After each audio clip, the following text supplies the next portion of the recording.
Eto na sa mga nag-aabang po sa ating balitang entertainment. Nanay Christy, good morning.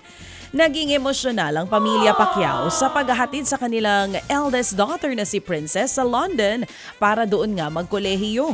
Sa Instagram, ibinahagi ni Jinky Pacquiao ang ilang tagpo sa kanilang send-off para kay Princess. Kita sa video ang pagiging emosyonal ni na Princess at mga nakababata nitong kapatid. Sabi ni Jinky, ngayon lang maghihiwa-hiwalay ng matagal ang magkapatid na sina Princess at Queenie. Bukod sa kanila, may 3 pang anak na lalaki sina Manny at Jinky na sina Jimwell, Michael at Israel. Oh. So blessed, no? Itong, Yes. Ay, pinaghirapan naman talaga yan ni Manny. Deserve ng mga anak. Para ka makapag-aral sa London. Kaya so blessed. Oo. Totoo yun. Samantala po naman, nagdiwang po ng kanyang kaarawan si Bini Colette kasama po ang ilang blooms. Napuno na po ng saya, kwentuhan at tawanan ang fan-meet ng Nations Girl Group sa World Trade Center. Dumagsap ang ilang fans mula po sa iba't ibang panig ng ating pong bansa. Tinodo naman ng Bini ang kanila pong performances sa fan-meet. Samantala sa iba pang mga balita mga kapatid, usap-usapan naman ang pag-alis. Umalis na baby.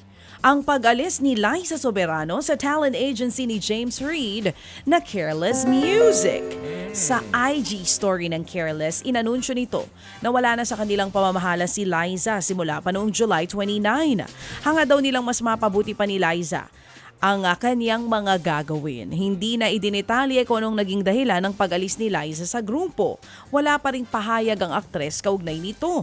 Sa ngayon, patuloy pa rin ang karera ng aktres sa Hollywood.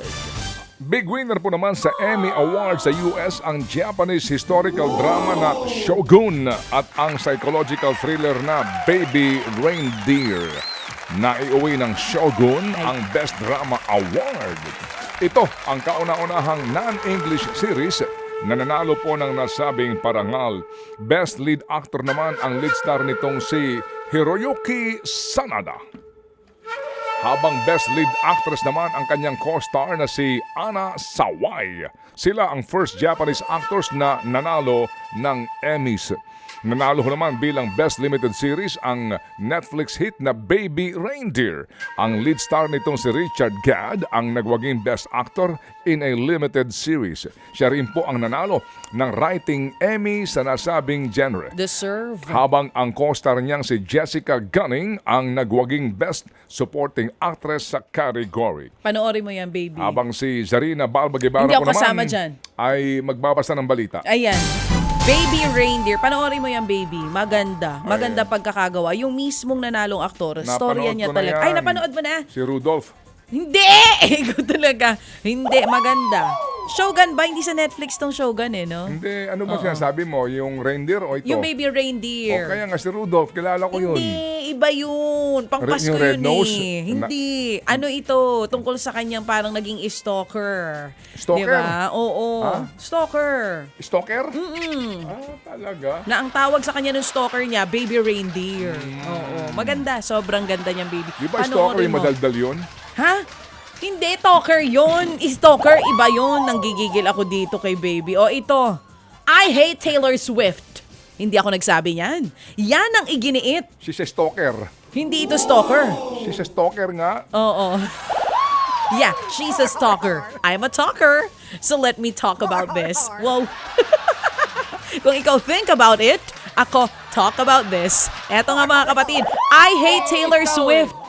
Nako, yan ang pinost online Nino? ni dating US President Donald Trump. Matapos na hindi siya ang i-endorse. Yes. Pero nung una, ginadya-fake nila na siya daw po sinusuportahan ni Taylor Swift. Correct. Diba? At nakakapagtaka, Alam mo- ang daming nabudol ni Donald Trump sa ibang bansa.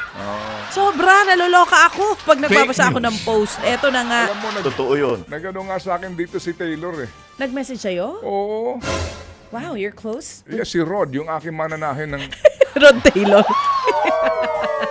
Wow, ah. Oo, hindi Ay, nagsabi nga siya oo. dito, I don't care. I simply don't care. Sabi ni Taylor. Rod Taylor nga lang. Oy, pero ito nga mga kapatid ang ipinost ni Donald Trump. Okay. 5 araw matapos i-endorso ni Taylor Swift si US Vice President Kamala Harris sa pagkapangulo ng Amerika. Una nang sinabi ni Taylor na naniniwala siya sa ipinaglalaban ni Harris matapos ang unang presidential debate kay Trump. Matatanda ang nag-post ng AI-generated na picture si Donald Trump na ine-endorso siya ni Taylor Swift na agad namang pinasinungalingan ni Taylor. Ted Filon at DJ Chacha. Ngayon, nasa Radyo 5, 92.3 News FM. Monday to Friday, 6 to 10 a.m.